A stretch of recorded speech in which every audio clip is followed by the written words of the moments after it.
In this video, I will be explaining you theorem 29.1. You can see this theorem in the 5th unit of topology. This theorem is a very important theorem, and the proof of this theorem is very big. Okay, so most of the time we feel very difficult to learn the proof of this theorem. So here in this video, what I'm going to do is I will make you feel easy to learn the proof of this theorem. Okay, let me start without any further delay. So here you can see the statement of this theorem. Okay, let me read the statement once. Here they are given you a space, that is X, and this space X is locally compact Hausdorff space. You are going to say this X is this space X is a locally compact Hausdorff space. When it will be locally compact Hausdorff space? If and only if there exists another one space, that is Y. That Y should satisfy these three conditions. Okay, and also they are given you another one condition, that is if Y and Y dash, these are also another two spaces. Already you know Y is another one space. Here they are taken another one space, that is Y dash, and this Y and Y dash are satisfying these conditions. Okay, what conditions? These conditions. Then there is a homeomorphism. Then there will be a mapping. What mapping? The mapping is a homeomorphism. Then there is a homeomorphism of Y to Y dash. That is, you are going to write a mapping from Y to Y dash, and that mapping will be the identity mapping. Okay, so that is what here you can find. Okay, let me start proving the proof of this theorem. Look at this. Here you are having some steps. Step 1, step 2, step 3. Okay. So let's start with step 1. In step 1, what you are doing is you are first proving the uniqueness. Okay. First we verify the uniqueness. To verify the uniqueness, what you are going to do is you will take two spaces, that is Y and Y dash. And this Y and Y dash satisfying all the conditions. You are taking the statement itself, you are having that, you are rewriting it again. Okay, let Y minus, you are taking like this. When you find Y minus X, that is when you subtract X from Y, you will get singleton P. And when you subtract Y dash X from Y dash, you will get singleton Q. Okay, that is how you are taking. Now define a mapping H. Okay, the name of the mapping is H. The function of the mapping, oh god, it's a function of this mapping. H from Y to Y dash by H of P equal to, you are defining like this, this H of P from here. Okay, from Y you are taking this P. Okay, H of P equal to, from Y dash you are taking Q, that is because when you subtract X from Y, you are getting singleton P, right? So it means in Y you are having this point P, in Y dash you are having this point Q, right? So that is how you are taking P from Y and Q from Y dash. Is that easy? And equals, this mapping is an identity map on X. That is what you are writing here. Now let's prove this mapping H from Y to Y dash is a homeomorphism. Okay, so to prove homeomorphism, it is enough to prove if U is open in Y, you know that what's the mapping H from Y to Y dash. Now you are going to say this H is a homeomorphism. So it is enough to prove you are taking an open set from here, that open set is U. Okay, so if U is open in Y means the image of this U, that is H of U. Okay, the H of U will be open in Y dash. That is what you have to prove to say H is a homeomorphism. So here you are having two cases here. Okay, suppose U does not contain P, and another one case is suppose U contains P. Okay, these things you are having. So let's first see. Suppose U does not contain P means in U you are not having P means then U will be the open subset of X.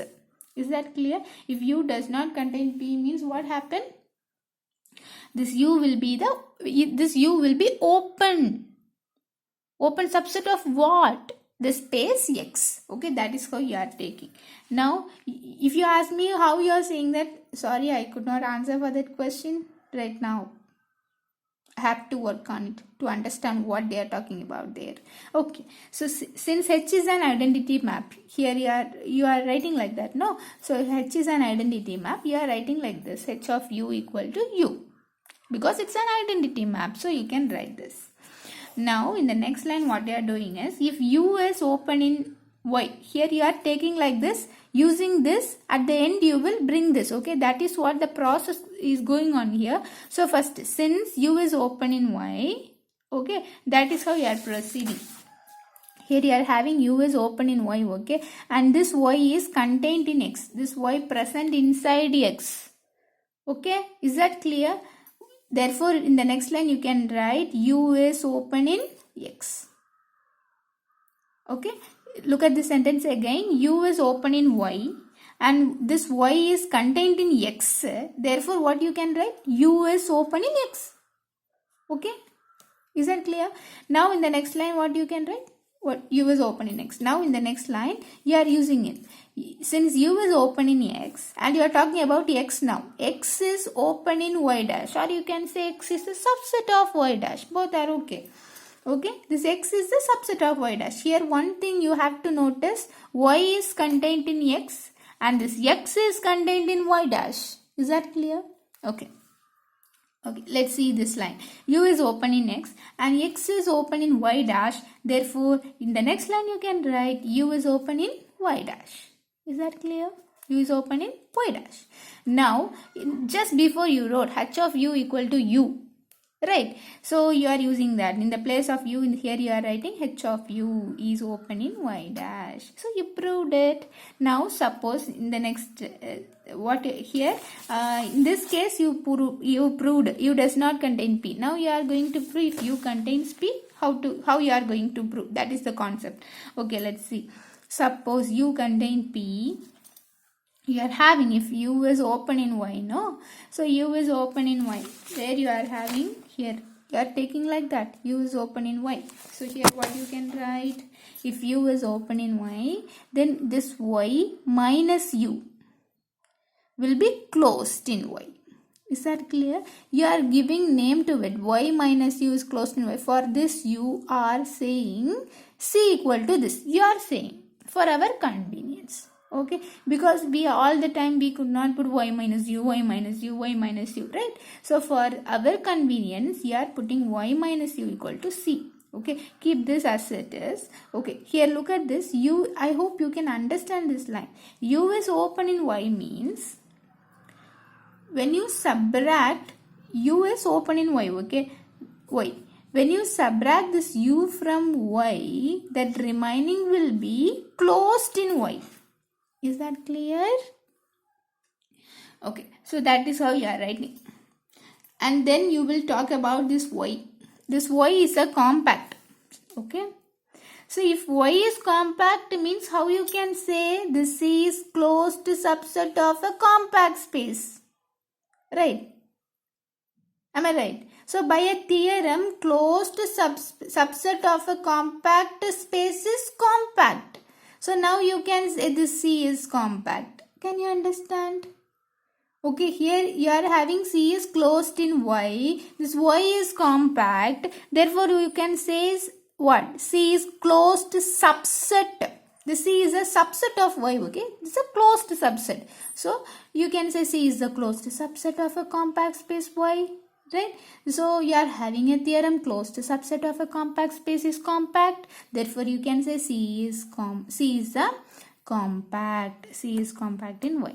Now, you are talking about C. C is contained in X. Okay, C will be present inside X.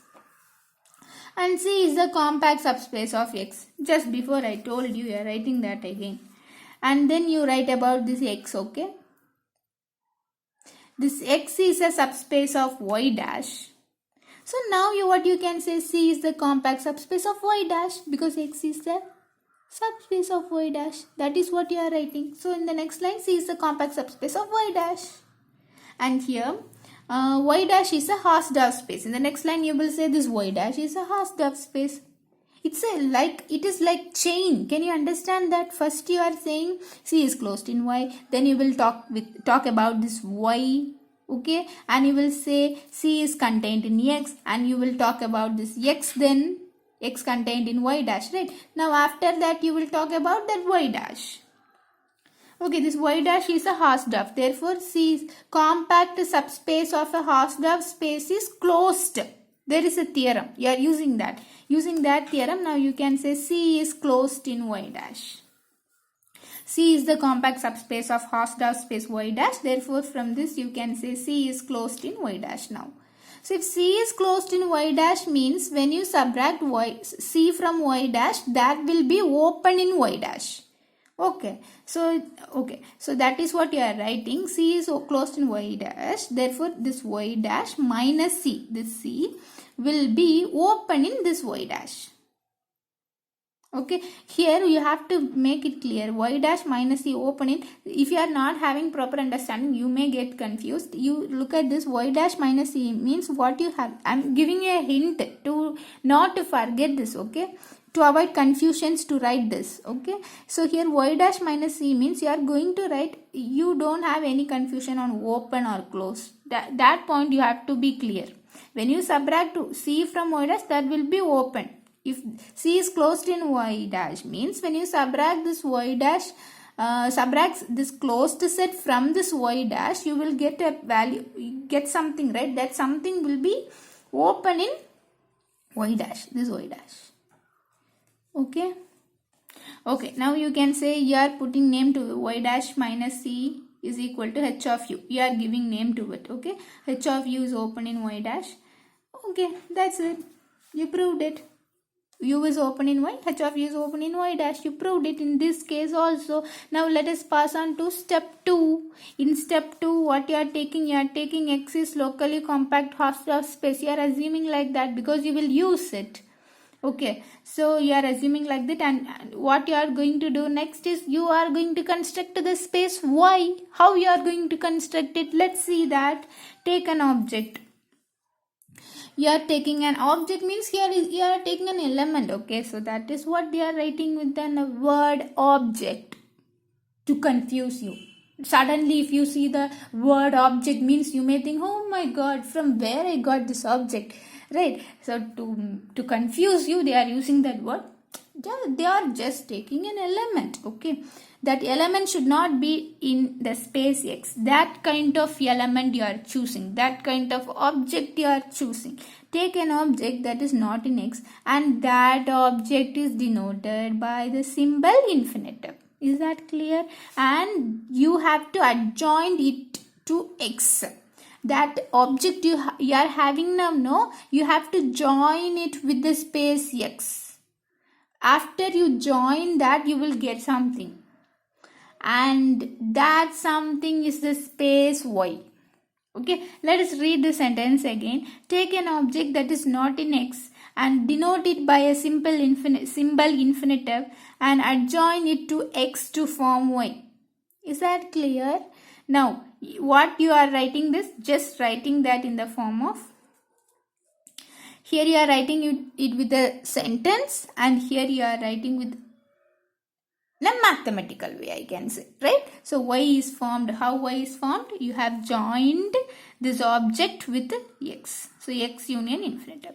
Now you constructed the space y. Now you define the collection of open set of y. That is the open sets present in y. How it would be. How it will be. Okay. That is what you are going to define now. You are defining the open set of what? Y. Let's see how. How you are defining. Look at this. You are defining all sets U. That is, you are having sets. If that set is U, all sets U, that will be open in X. Very important. Okay. In the further steps, you will use it. Okay, if you are not having proper understanding, you will have confusions, and you will put in the situation to memorize each and every line. That is really difficult. You could not do that. You learn without understanding, you learn for 100 days. Even in 101 day, you will get confusions. Okay, so that is what the problem with the theorems that you can see in the topology. Okay, let me proceed. All sets U that are open in X. Okay. U, the sets U will be open in where? X. Okay, that should be clear. All sets of the form y minus c, that is y minus c, all sets of the form y minus c, that is open sets in y will be in the form y minus c, where you are talking about the C. C is the compact subspace of X. This all open sets in Y will be in this format, Y minus C. What about this C? C is the compact subspace of X. Is that clear? So two things you are defining. That is to say, you are defining the open sets of what? Y. Okay, 2 points are coming. The set U will be open in where? X. And all sets, open sets in Y will be in this form. Y minus C. Here C is what? Compact subspace of X. Now you constructed Y space and you are defined the open sets of Y. Now using this, you are going to prove this space Y is a topological space. Is that clear? So let me post that in another video. Okay, check out it in my playlist, topology playlist, because the video is very, very lengthy. It takes too much time to upload it on YouTube. Okay, so thank you.